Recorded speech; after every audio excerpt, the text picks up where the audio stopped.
Chapter 6. The Art of Dealing. The boy seems despondent today, more than usual, and he says he has not yet found the blood we need. Would you like some advice? I ask him, as he crouches against a tree, his face set in an unmoving expression. He only looks at me, unresponsive.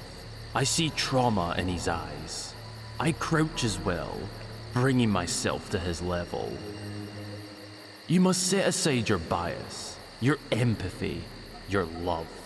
These emotions will only serve as a blockade to your progress and the mission. It feels cruel, I know. He takes a shuddering breath. But I believe in you, Rinku. He still does not speak, but nods in reply. His task is weighing on him now, as I expected it would. But if I can manipulate him enough, I have no doubt that he can obtain what I need. The boy is as broken as his mother, but rage fuels him. I have seen it from the beginning. I leave him with a pat on the shoulder and ask him to have the blood next time we meet. If he doesn't, well, he may have to confront the rage that fuels me.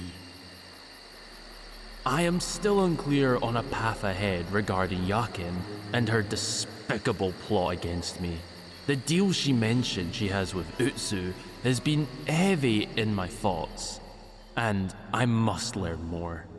My sparrow form zips across the sea, and I perch on the rail of the ship, still docked in the Death Mountains, listening for gossip of any kind. When I hear nothing of interest, I change form to a rat again and skitter into Yaken's cabin, where I find her arguing with Utsu. This is more like it. Utsu has remained free of her cage, but she is now shackled to a chair where she sits, unable to keep still, her chains rattling. Yaken is sat at her desk, leaned back and regarding Utsu with annoyance. She must be realizing Utsu's potential isn't as great as she once believed. Will you quit with the constant moving? Only once you've told me what happened to my husband. Why you killed Mubo. I raise a metaphorical eyebrow. Though she is still as broken, her voice is more commanding than it was. Steadier. Whatever you think happened, didn't. We warned him that his life would be forfeit, but he came at us anyway. What do you mean, he came at you? Yaken leans forward, her elbows on her knees. He threatened our lives. We acted in self-defense. Otherwise, I would have just thrown him into the ocean and allowed him to swim to shore. We were only a mile off the coast of the mainland. He would have been fine. But he chose to act with violence, and so we had no choice. Interesting. I wonder if Yaken is being truthful. I don't believe you. Utsu replies, her distrust in the captain mirroring my own. Mubo wouldn't honor a soul. He was gentle and kind. He was desperate because of that wretched dealer. If you want to blame someone, blame him, that slippery snake. Haven't you ever wondered why we didn't kill you as well? Because you didn't try to kill us. But you did throw him into the ocean. After you killed him, after you pinned a note to his chest, the consequences of thievery, that's what you wrote. You did that, not Yami. Utsu is becoming more agitated, while Yaken stays calm. Yami sent him. If he hadn't, none of this would have happened. She leans back again, crossing her arms in that sarcastic way of hers. You know what? Perhaps you're right. Maybe it wasn't Yami who caused this chaos. Maybe it was your dear husband himself. After all, he's the one who sought the dealer out in the first place, wasn't he? And for what? Riches? How vain. How dare you! Do you know what he was trying to steal from me, Utsu? What you were going to steal? Did Yami tell you what it's for? Utsu doesn't respond, but she doesn't need to. Yaken raises her hands in front of her, cupping them in a parallel position, and closes her eyes in concentration. She is conjuring it. I have waited ages, quite literally ages, to witness this magic for myself. The crystal core, the very device used to pull prophecy from the ether and bring light to its inevitability, begins to take form between Yaken's palms. Its beauty mesmerizes my mind. Even in my tiny rat body, I can feel the chills it brings. Colors buzz and swirl together with a static-like energy, a fizzling sound emanating from them. Then, a sudden snap, and the core is brought forth in an instant, floating gracefully in front of the captain's eyes that reflect its light. Utsu is hypnotized as well, speechless again, and Yaken's smile is reminiscent of the beast's, sinister and satisfied. So this is why its location has eluded me all this time, because Yaken keeps it hidden in some untraceable dimensional space to which only she has access. I think about snatching it up right now, but then how would I escape? She lowers her hands, allowing the core to float slowly downward and hover just above the desk, defying gravity. I have never known another artifact more precious. This core has the ability to tell me the future, Utsu.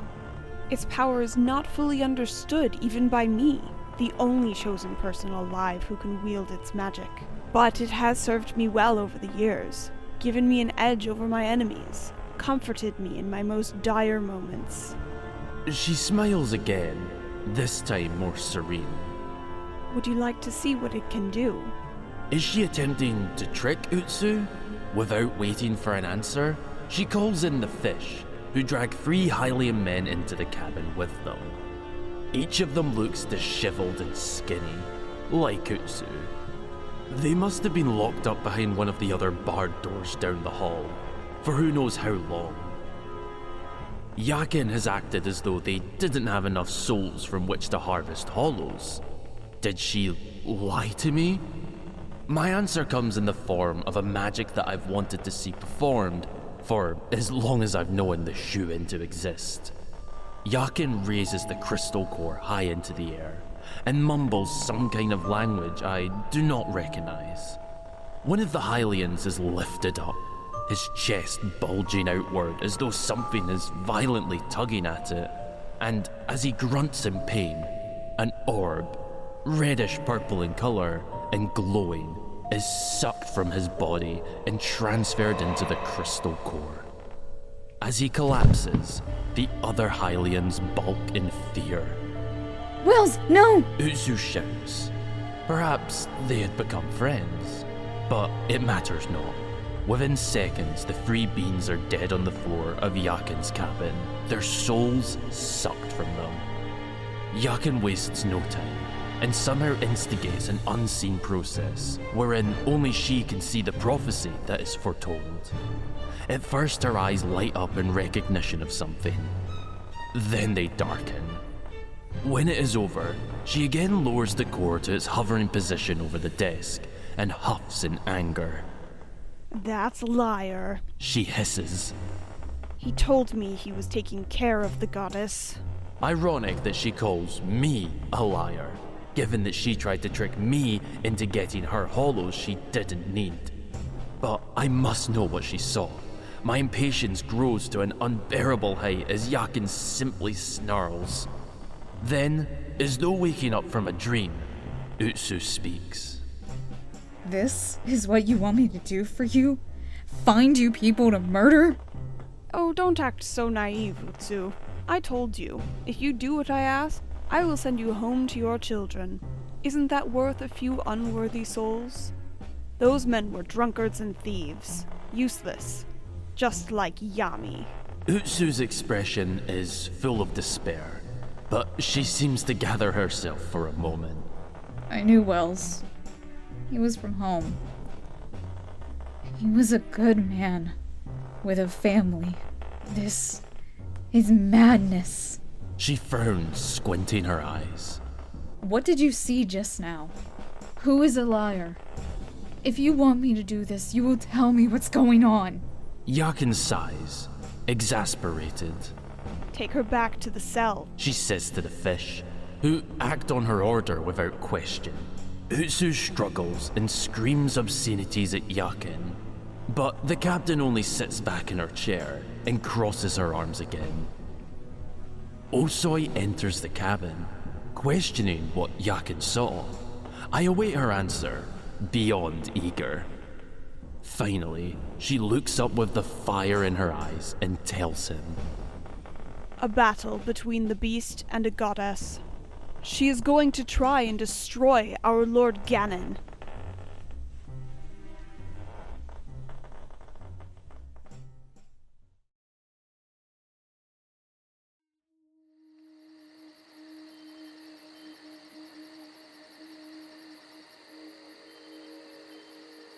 Rinku trails behind the seagull toward my Hylian form, and I transfer my consciousness back into my body, taking a moment to settle. The boy hadn't been far, already in the forest, slumped against a tree, sullen and barely responsive. But he recognized the seagull's purpose and willingly followed it here. "You are saturated with sadness, Rinku," I tell him. "What has happened?" He doesn't reply at first, but most earthly beings cannot resist my empathy. They tend to tell me their deepest worries, even if I do not ask. He looks up at me with tears streaming and confesses, "My sister, Harry, she fell from the cliffside. She's alive, but the medicine woman says she may not ever wake up." The hardships have not ceased for this boy. It is a terrible shame that he must deal with them at this young age. He does not even address me as Holy Mother, something expected of his people. I, of course, do not require that title, but it speaks to how despondent he is. "Your sister is a brave soul," I encourage him. "She will fight to come back to you." He shakes his head, as though attempting to rid it of whatever thoughts dwell within, and declares that he does not want to speak of it any longer. I oblige, as I can see the boy is fragile, and redirect the conversation to Utsu. "I believe I know where your mother was taken," I tell him, and watch as the smallest spark alights within his eyes. "It is a pirate faction that goes by the name Shuin. I must tell you with honesty, Rinku, this group is dangerous. They are rarely merciful, especially if one is to attempt harm upon them. And your mother, well, that seemed to be her very aim." The boy deflates. "So, you think she might really be gone?" I cannot say whether that is true. Not yet. I have known the Shuin to imprison, but it truly depends on your mother's actions if she found them. "Who are they? Why are they dangerous?" I take a moment before responding. How much truth can he handle right now? But ultimately, I decide he needs full clarity. The Shuin evolved out of rebellion against their gods. Their ancient beginnings go back ages, when magics were even more prevalent, even more utilized. And now, they have acquired a powerful magic that involves prophecy wielding, which keeps them many steps ahead of every enemy who attempts to thwart them. An advantage that almost no one else has. And they worship Ganon. They view him as this world's savior. This is why they are dangerous, why even the gods fear them. A certain recognition is present in Rinku as I explain. "Even the gods," He murmurs, squinting his eyes in rumination. "Have you heard this story before?" I ask. Maybe in school. I believe he may be lying, but I do not question him. What do we do now? Are you going to find them? This is now when I must be firm in my decision. He will not like what I have planned. As I have said, the Shuan are not to be trifled with. We must defeat them at the core of their power. What's the core of their power? Their magic? No, not their magic. Their savior. Rinku frowns in incomprehension. I take a breath. We must destroy Ganon. His eyes go wide. How would we do that? I smile. I am Ganon's antithesis. I represent the light, while he represents darkness. And light always overcomes darkness, Rinku. But I can see the desperation growing in his gaze. What is it? what if you can't? What if you fail? If Ganon overpowers you, my mother will be out of reach. His worry is a valid one, I admit. But I have confidence in my abilities. Rinku, I have been planning this for millennia, longer than you can conceive. You must trust me. He looks to the ground with a frown. I can tell he is not convinced, and he has thoughts he is choosing not to voice. This is the only way forward, the only way to save your mother, to save all of Hyrule. You know that I must consider this land as well. That is my duty as a goddess. I do believe this, but at the same time, I realize at some level that I am manifesting this result. This is what I have wanted from the beginning, my original aim. It does not escape me that this aim has lined up perfectly with Rinku's request of me. Am I using it as an excuse? Or is destiny simply aligning our fates? Regardless, it does not matter, for the beast must be destroyed. Rinku does not speak again, and we leave on uncertain terms. Whether this is the appropriate decision is yet to be determined, but I have waited too long for this. I have toiled too much. I must do what I set out to. Act on the decision I made on the day that Demise laid down his curse.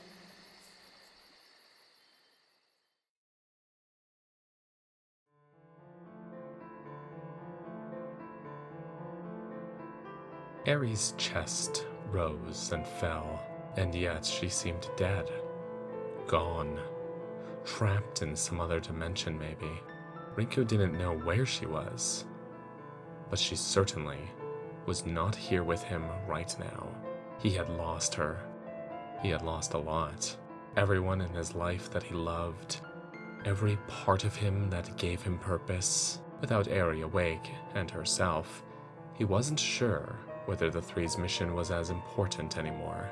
Sure, he could believe in Hylia, that she could in fact defeat Ganon, save Hyrule from his destruction. He could also continue playing dumb with her in service of Yami's plan. But now that she was so adamant that Ganon should be destroyed, Rinku wasn't sure what Yami's true intentions were. Had the god of law and dealings known from the beginning what Hylia had been planning? To quite literally save the world? If he had, then why did he want to stop her so badly? It made no sense. Nothing made sense anymore. Rinku had stayed silent near the end of his last conversation with Hylia, knowing that if he gave any of his thoughts away, he could blow the entire thing, and he needed more information before he did that. He caressed the bloody handkerchief in his pocket as he watched Aerie breathe. Last night, when Rinku had been in the forest with Hylia, Elder Chi-Chi had been tidying up the house and discovered it beneath Rinku's pillow. He confronted Rinku when he returned home, suspicious as ever. What is this? He had asked, holding up the cloth and shaking it in frustration. Rinku had simply stared at it, uncertain of what to reply. First you steal Uday, and now you're hiding blood in your room? Is this Ares? What are you up to, Rinku? What have you been hiding from me? I borrowed Uday. He corrected. I told you. I was just curious. I wanted to practice sword forms. The old man did not believe him. He saw through every lie Rinku had ever told, but this was the first time the elder had demanded answers from him. You are not being truthful with me, Rinku. I will not stand for this kind of behavior in my home. I have taken you and your sister in, done everything I could to ensure you were both safe from harm. And this is the treatment I receive from you? He was right. But at that moment, all Rinku cared about was getting to his sister. He needed to see her, to watch her sleep, to be there if she woke up. So instead of answering in any sort of way, defensive or otherwise, Rinku had snatched the handkerchief from Chi-Chi's hand and fled to Aries' room, where her sleeping form lay. He'd been there ever since, and the elder had not followed. Perhaps he had finally given up on his hopeless foster child. He tried to force the depressing thoughts from his mind. He had to think things through right now. He had to stop just believing everything he was told. Hylia said the Shuen had originated at a time when they were rebelling against their gods. Yami had said the same sort of thing about the people who created the Stone of Silence. Did the Shuen bring the mask into existence? What was the connection there? It was too coincidental. But he was assuming all of this. Maybe he was wrong, and it came from someone else. After all, there had to be plenty of people who rebelled against the gods. Humans were like that. In Hylius, he'd been taught from birth that those outside of the town did not have the same level of loyalty to Hylia as they did, that they were blasphemous people and would be punished in their afterlives for it. So it really could be anyone. Regardless, Hylia thought that the Shuen had Rinku's mother, or had killed her months ago. If she really could defeat Ganon, and Utsu was alive, then all would be well because the Shuen would no longer have any power, no beast to worship, no purpose to pursue. Hylia could retrieve his mother easily at that point. But why couldn't she retrieve her anyway? She had light power, a famed magic that obliterated darkness and evil. Anything the Shuen could throw would be nothing to her, right? So then, Hylia was choosing to pursue her own selfish desire to kill Ganon, something she said she'd been trying to do for a long time. Instead of simply rescuing Rinku's mother, like he had requested from the very beginning. In that case, Yami was right. Hylia was misplacing her priorities, to the detriment of those in need. So maybe she wasn't exactly evil, she was just flawed. He made a decision. However Hylia was going about it, she was still doing what Rinku had asked. She was trying, just in a roundabout sort of way. And that was all the hope Rinku possessed, all he could cling to. He couldn't allow Yami to weaken the goddess yet, so he would continue to lie and say he couldn't acquire the innocent blood. He had to allow Hylia more time. He was glad now that he had kept the blood from Yami thus far. He'd only done so initially because of his shame, but now he needed to keep the high ground. He had to play this just right. If Rinku didn't find their mother, then he'd have nothing to give Eri when she woke up. If she woke up. Nothing to offer an apology for what he had done. Nothing substantial, anyway. Words were just words. They meant less than nothing. But if Eri were to wake and see her mother staring down at her with kind eyes and love, perhaps with a shell in her hand, Eri might actually forgive Rinku for his sins. It was his only chance, because Rinku could never forgive himself.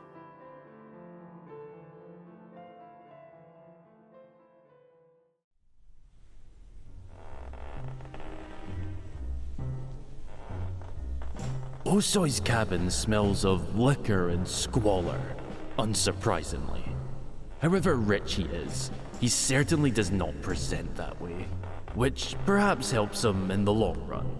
No one is going to try and rob a man with ripped clothing and unwashed hair.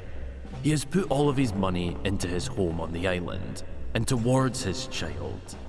At least he can be a sufficient provider. I frightened him when I first entered his cabin.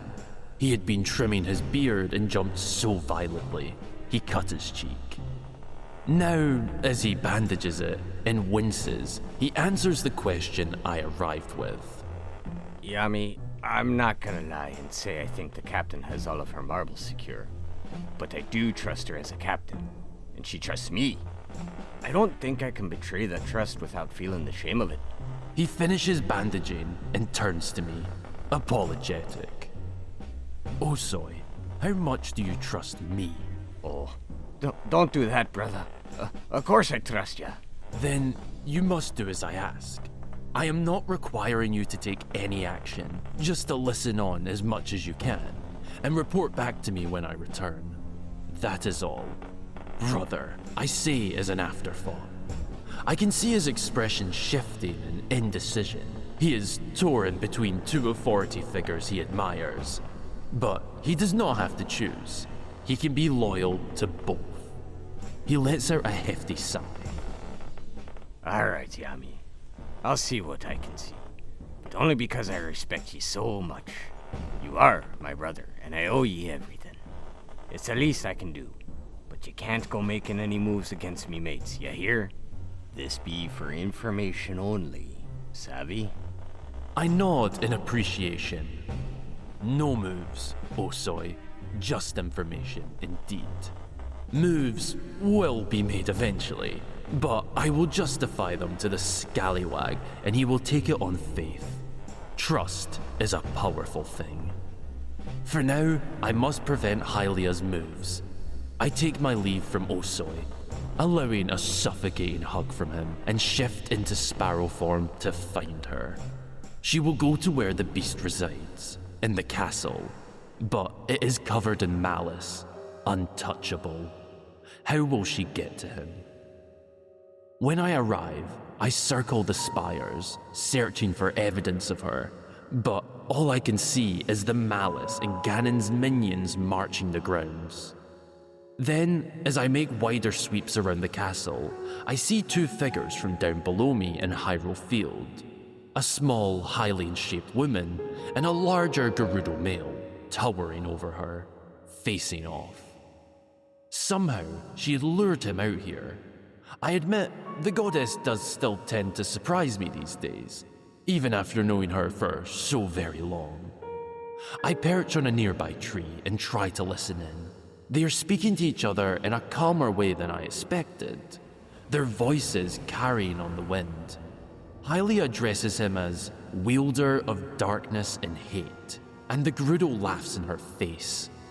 The conversation turns more and more tense, and as I realize what is about to happen, I calm, because I can see the beast's eyes, and they hide secrets. Secrets Hylia is not privy to, though she must think she is.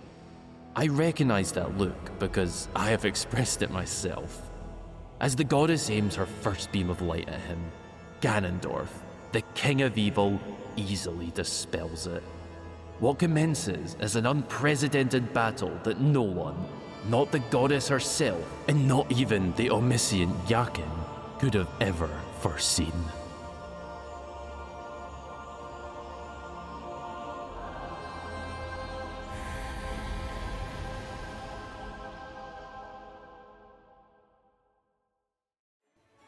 Next time on Destined to Drown.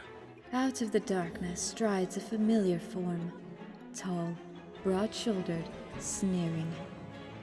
You should bow to your king. Light overcomes darkness. It always has. It always will. Won't it? Boy, you have been testing my patience much too often. Something about this mission seems wrong, Yami. If you do not have the blood by tomorrow, Your family will pay with their very lives. Utsu has been trying to change the captain's perspective on things. Once you crack the shell of a person's morality, it is easier and easier to do. Who are you? I am someone Yami hates. Are you the goddess? You're just like Yami. You both want something. If we were all to perish tomorrow, what sort of legacy would you want to leave behind? A woman who kept another woman from her children? Or one who was willing to give her one last day with them?